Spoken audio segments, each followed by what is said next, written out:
A'ja Wilson is not playing an unrivaled, much like Caitlin Clark's not.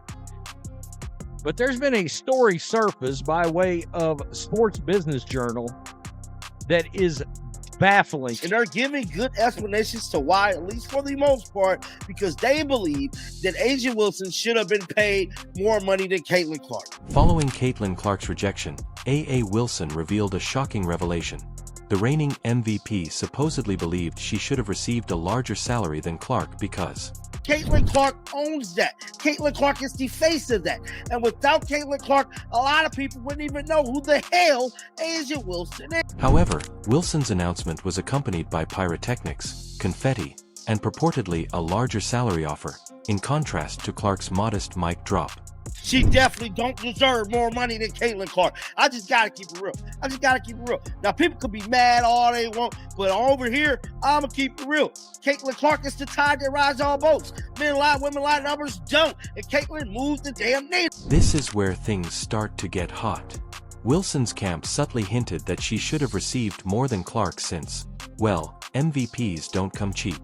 One fan tweeted, "She got $1 million. I'm worth more."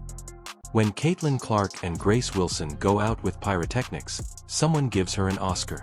Unrivaled is down bad for Caitlin Clark. And obviously everyone is a bit on bated breath if Caitlin Clark will be one of those people. But no one on bated breath more, it sounds like, than Nafisa Collier, Brianna Stewart, and every investor and person involved in her. For a moment, let's be honest. Wilson is gifted, but this isn't just about talent. It's also about legacy and perception. Clark has the capacity to upend the sports foundations, and the numbers don't lie. Wilson has a sizable but unrevolutionary fan base, but Clark attracts crowds like she's giving out free tickets to Beyoncé. A'ja Wilson is not playing an unrivaled, much like Caitlin Clark's not. But there's been a story surfaced by way of Sports Business Journal that is baffling, and it is getting absolutely crushed right now because nobody believes. The basketball community doesn't believe Wilson's side when they say she declined for the same reasons as Clark: relaxation, focus, etc. The timing seems like a classic "look at me" moment intended to draw attention back to Wilson when it was clearly on Clark. It seems that Wilson's playbook does not include subtlety, and let's not overlook the irony as Clark skillfully avoided the mayhem. Wilson's choice appeared destined for controversy. This isn't her first news story. Recall her Nike shoe launch, which caused other players' releases to be delayed, or the "winning isn't for everyone" advertising campaign, which faded like milk following her team's playoff defeat. Wilson has a talent for emphasizing everything about her, even when it's obviously not. Well, no amount of pulling in Kate Martin, Lexi Hull, or agreeing to State Farm sponsorships got the unrivaled league Caitlin Clark. She's not going to play. Fanfare didn't accompany Clark's rejection. Instead, she let her actions speak for itself by prioritizing off-season relaxation over the relentless grind. "I need a break," she said, echoing the sentiments of anyone who has ever had enough of everything. It was a classy move, but apparently classy isn't contagious because A.O. Wilson couldn't help but steal the show with her own shocking rejection. Let's discuss Wilson a few hours after Clark's choice garnered media attention. The timing of this revelation wasn't strange at all, and fans were quick to catch on. One social media user summed it up brilliantly. Wilson's crew gathered valiantly and leaked that she was given an even greater deal by Unrivaled. Guess what? She said no to. Clark declines and continues to move. Wilson declines and demands that everyone celebrate his desperation. I feel like basketball has really consumed my life for a year, so I feel like it'll be good for me to kind of reflect back on everything that's happened. Like, I feel like I didn't even have time to really reflect on my college career because it ended so fast, and then I came here and was trying to give everything I could to this team and kind of move on and put all that behind me and help this team, get back to the playoffs. So I feel like taking some time to myself and really enjoying that and reflecting. Caitlin Clark has reaffirmed her status as the basketball queen and her unmatched priorities.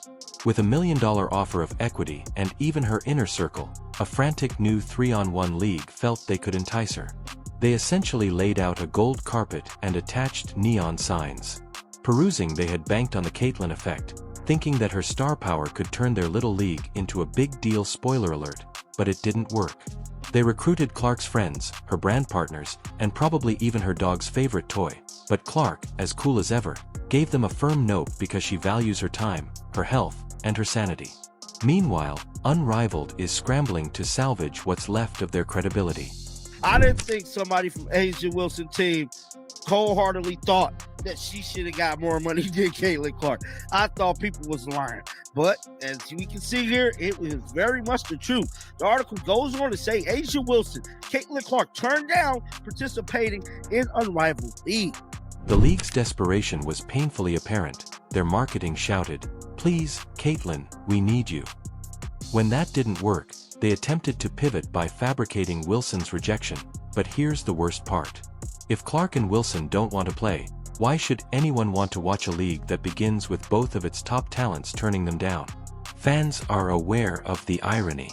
Wilson, on the other hand, seems to crave drama, but Clark, in spite of all the hoopla, made a straightforward, wise choice. She knows her value and isn't scared to say no, even when a dazzling deal is presented to her. Her refusal was more than simply a choice, it was a spectacle, and her future is already in jeopardy due to a few headlines. Although losing Clark was devastating, the turmoil surrounding Wilson's disclosure only made matters worse. It will now be difficult for the league to demonstrate that it can continue without its two biggest personalities. Spoiler alert, it most likely won't. Caitlin Clark, it appears, and Wilson have turned down the historic offers to participate this season. While ESPN reported this afternoon that Clark had decided to pass on the Unrivaled League, then starting January 17th, with sources recently telling SBJ that Clark's offer was about $1 million plus equity in the bid. Their grand announcement of a 6-team roster felt like a letdown, with 2 wild card spots blatantly left open for Clark and Wilson to talk about putting all your eggs in one basket and then dropping it. Their unparalleled plans to reinvent women's basketball are now looking shaky. Both Clark and Wilson's rejection of the league leaves them scrambling to find stars who can actually draw attention. The community has been outspoken about the entire situation, and while some fans agree with Wilson's choice to put rest first, many view her camp's remarks as superfluous. To put it bluntly, one Reddit user stated, "You're not getting paid more than Clark because you're not moving the needle like she does. Facts don't care about MVPs." Asia Wilson, somebody from Asia Wilson team is claiming that she wanted more money than Caitlin Clark. Ultimately, Clark's peaceful self-assurance keeps her unique. She doesn't need to manufacture drama to establish her value. Wilson, on the other hand, seems to thrive on it.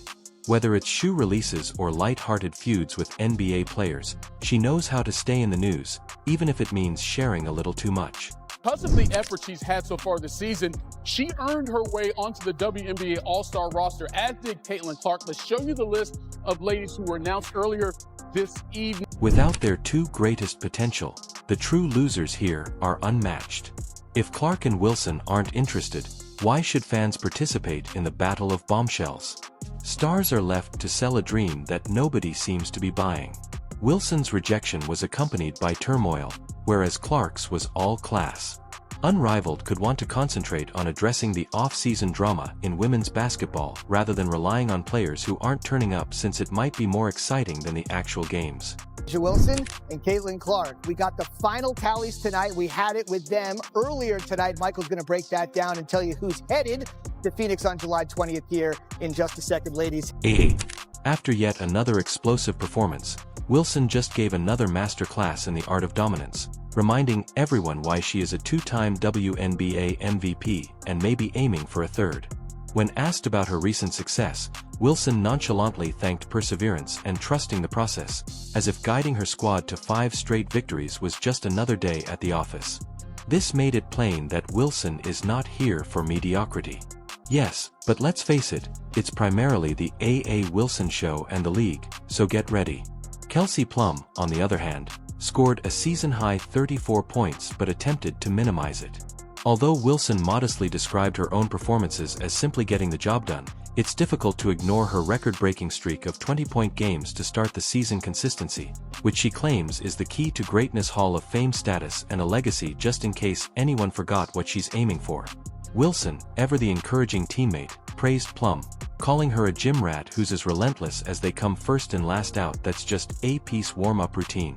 Let's talk about Caitlin Clark. Another near triple-double, but again, she really, for the second straight game, struggled from the field tonight. What did you see? Well, in our countdown show, the great Carolyn Peck highlighted this, and she was being guarded by Jackie Young, who is another individual who takes meticulous care of her body and is meticulous about the scouting report. One of the toughest on-ball defenders in the league, and so I think... When talking about the WNBA's newfound energy this season, Wilson didn't hold back. She cheekily pointed out that the gossipy drama fizzled out once people realized that these players are actually elite at basketball. Let's not forget her hilarious plea for Beyoncé to attend a game residency. Just one game and a quick hey would suffice. After all, what's a little scheduling adjustment for Queen Bey when Wilson is carrying the league? Meanwhile, Jackie Young's defense caused Caitlin Clark to envision stars rather than sinking baskets, as evidenced by her troubles against the Aces. With a team effort that shouted "Welcome to the big leagues, rookie," Wilson and her squad reminded everyone why they are the reigning champions by shutting down Clark. The Aces' defense is back in business, and opponents may want to start reconsidering their game plans. Wilson's leadership ultimately sets the bar high, propelling her team, and possibly the league as a whole, to greatness while everyone else appears to be vying for second place for the remainder of the season.